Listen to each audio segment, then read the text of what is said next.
There are certain presences that move through the world differently. They do not announce themselves with noise, nor do they beg to be seen. And yet, the room rearranges itself in their favor. Eyes trace them, souls bend toward them. Desire, respect, and curiosity bloom in their wake. Attraction is not merely the curve of the body, nor the shine of the skin. It is the silent music one carries from the inner world into the outer stage of life. Carl Jung spoke of the anima and animus, the hidden feminine within the man, the hidden masculine within the woman, forces that dance beneath our surfaces, shaping our movements and magnetism. When these opposites move into balance, a new kind of gravity emerges. That gravity is what makes someone instantly compelling, without effort, without disguise. The truth is, people do not fall in love with your appearance. They fall in love with the energy that seeps from your shadow, from your wounds, from your ability to own your contradictions. Attraction lives not in perfection, but in the courage to embody one's raw humanity without apology.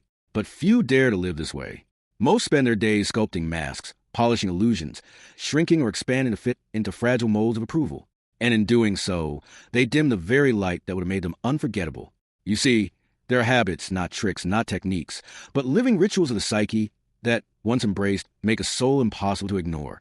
These habits are not surface habits, not about grooming or posture, but deeper currents that reshape how one carries love, power, and silence. They emerge when the shadow is integrated, when wounds are no longer prisons but altars, when the individual no longer moves as a fragment itself, but as a whole being in process. Imagine a woman who carries her pain like a crown rather than a shackle. Imagine a man who can enter a room and, without a word, shift attention simply by standing still in his truth. These are not fantasies. They are portraits of individuals who have cultivated habits that magnetize, that whisper to the unconscious of others. Here stands someone alive, someone unbroken, someone worth remembering. And you, yes, you, are not exempt from this power. Perhaps you have forgotten it. Perhaps you have buried it beneath years of conformity or silence. But it lingers in you, waiting. To awaken it, you must allow yourself to be provoked, to be disturbed, to confront the edges of your comfort. Because attraction is born in tension, in contrast, in the sacred friction between what is hidden and what is revealed. The following journey will not hand you rehearsed lines or empty charms. It will hand you mirrors, mirrors into your anima, your animus, your wounds, your boundaries, your long-forgotten fire. As you move through it, you will be confronted with choices: to remain deluded or to awaken the habits that will make you instantly magnetic in the eyes, hearts, and souls of others. And once awakened, you will not return unchanged. The first habit that bends desire toward you is not found in your smile, nor in your body shape, nor even in the softness of your words. It is found in the way you inhabit silence. Most fear silence. They drown it with chatter, nervous gestures, or artificial laughter. But those who walk through the labyrinth of their own psyche know that silence is not emptiness. It is presence, and presence is the rarest currency in a world addicted to distraction. Carl Jung taught that what we repress does not disappear. It sinks into the shadow and waits, whispering, shaping our behaviors unconsciously. The one who fears silence has not yet faced their own shadow. For in silence, the shadow rises. Old voices echo.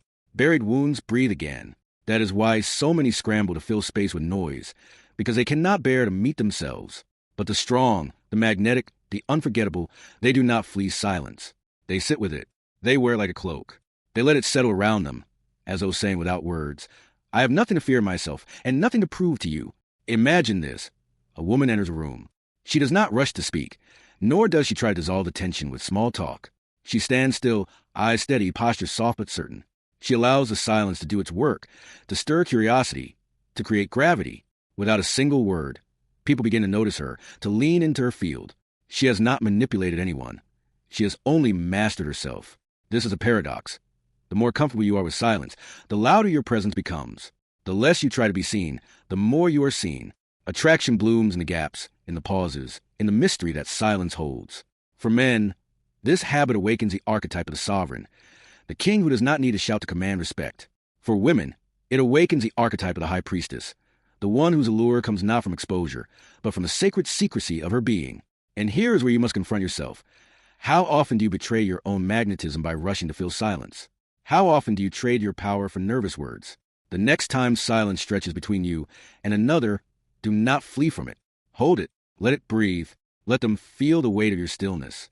Because when you no longer fear silence, others will fear losing you. The second habit that draws others to you like a hidden flame is the art of radical authenticity. Not the shallow authenticity of slogans and self-help cliches, but the kind that grows only when the mask has been shattered and the ego stripped bare. Most live their lives as actors, performing roles crafted to be accepted.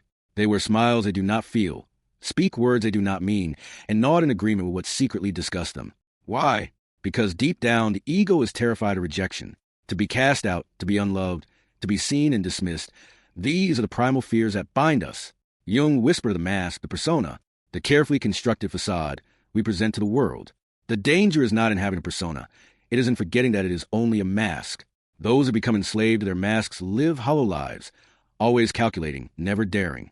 But then, they're the rare few who have plunged into their shadows, face the monsters within, and emerged unafraid of exposure. They have touched their own darkness, so they no longer need to hide behind false light. This is a foundation of radical authenticity. Imagine her. She laughs when something is truly funny, not when the room demands it. She speaks when her voice is necessary, not when silence is more honest. She does not contort her body, her tone, or her spirit to keep someone interested.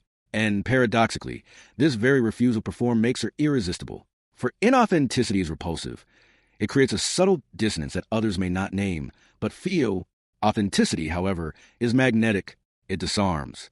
It frees others to drop their own masks. It awakens desire, not because of perfection, but because of realness. In men, this authenticity emerges as the archetype of the warrior, direct, unflinching, alive in his truth. In women, it appears as a lover, not the seductress who bends herself to please, but the woman who radiates wholeness because she has embraced both her light and her shadow. You listening now must ask yourself, where do you still play a role? Where do you still bow to expectations instead of your soul? When you walk into a room, are you wearing yourself or wearing an image? The world does not hunger for your performance. It hungers for your truth. And every time you deny that truth, you make yourself invisible. But when you choose radical authenticity, when your inner self and outer self align, you become luminous. It is not charm. It is not manipulation. It is the rarest beauty, the beauty of being real. The third habit is embodied presence. The kind of presence that does not shout, does not clamor for attention, and yet makes the entire room lean closer, without understanding why. Presence is not about beauty, nor is it about power in the conventional sense. It is about depth.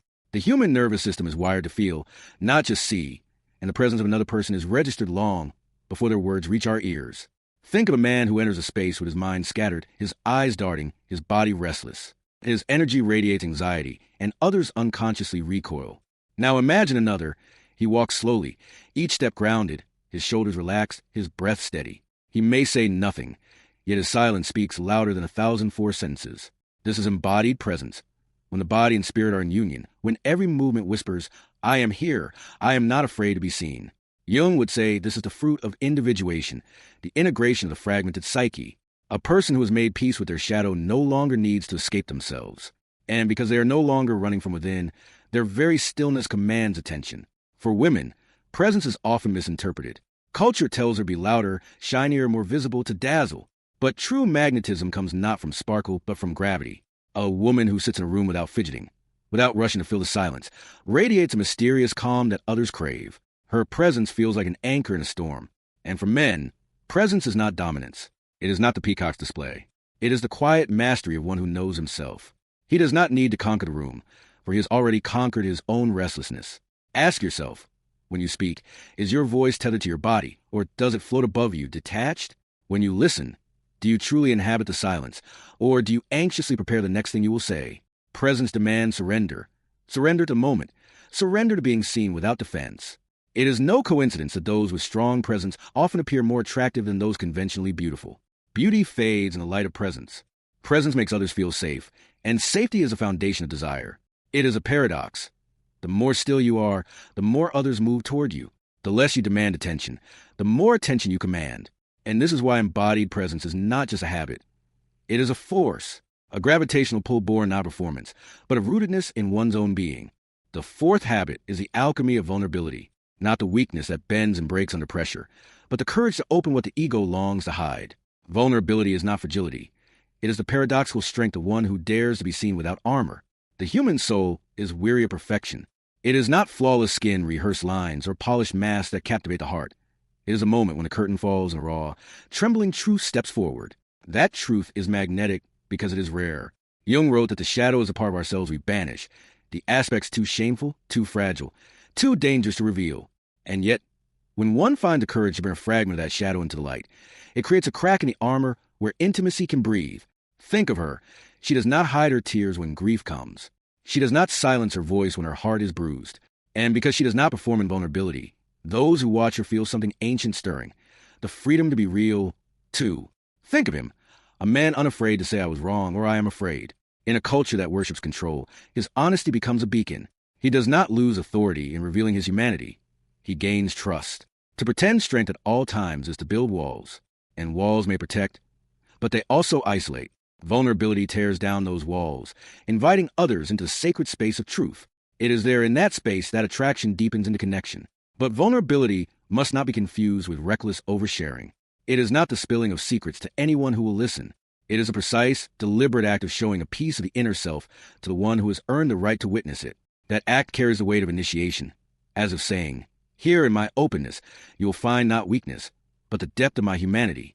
To be vulnerable is to whisper, "I am not perfect, but I am real, and I trust you enough to let you see me as I am." And this trust, this trembling authenticity, makes one unforgettable. For attraction does not thrive in flawless masks. It thrives in the cracks where the soul shows through. So ask yourself, what do you hide out of fear of being judged? What do you silence because it feels too raw? What would happen if you revealed just one of those truths? Not to the whole world, but to the one whose presence already touches your soul.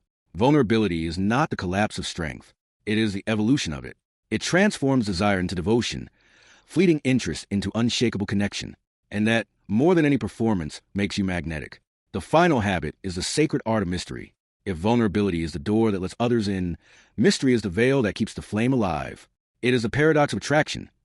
Reveal enough of yourself to invite intimacy, yet withhold enough to invite pursuit. Mystery is not manipulation. It is not silence for the sake of power, nor distance for the sake of games. It is a deep understanding that not all of you must be displayed, that the soul deserves layers, depth, and space for others to discover. Carl Jung once noted that the psyche is an endless unfolding, a labyrinth that can never be mapped in full. Mystery honors this truth, that the human spirit is infinite, and no matter how much one reveals, there will always remain uncharted depths. Think of the woman who speaks with warmth, yet never empties her soul into the room. She smiles, and you feel there is a secret she carries, something known only to her, something you long to discover. Think of the man who listens more than he speaks, whose presence suggests an inner world rich with silence and thought. He does not reveal his every detail, and that restraint does not repel, it compels. It awakens curiosity, the sweetest form of desire. The essence of mystery is this. When others believe there is always more to learn about you, they never stop leaning closer. You become a horizon they cannot reach but cannot resist. To master mystery, one must embrace solitude. The person who needs no constant validation radiates an aura of depth. They are not desperate to prove their worth, for they know their worth is an ocean too vast to be measured in a single glance. Mystery is a quiet echo after a powerful word. It is the unfinished sentence that lingers in the mind. It is the soft look in the eyes that suggests, there is more, but not yet. And so, the dance of attraction reaches its wholeness. Presence grounds you. Authenticity reveals you. Energy radiates through you. Vulnerability connects you. Mystery sustains you. Together, these 5 habits do not merely make you attractive. They make you unforgettable. For true magnetism is not found in looks, wealth, or status. It is the artistry of being, the way you carry your soul in this world. And those who master this art, Jung might say, are not just desired. They are remembered. If these words stirred something inside you, let it not fade into silence. Honor that pull. Subscribe, so you never miss the truths that awaken the hidden fire within you. Share this with someone who needs to remember their own power. And let your voice echo in the comments, because your journey, your shadows, your light are part of this collective awakening. This is not just a channel. It is a gathering of souls ready to live deeper, love stronger, and walk the path of true attraction. The next step is yours.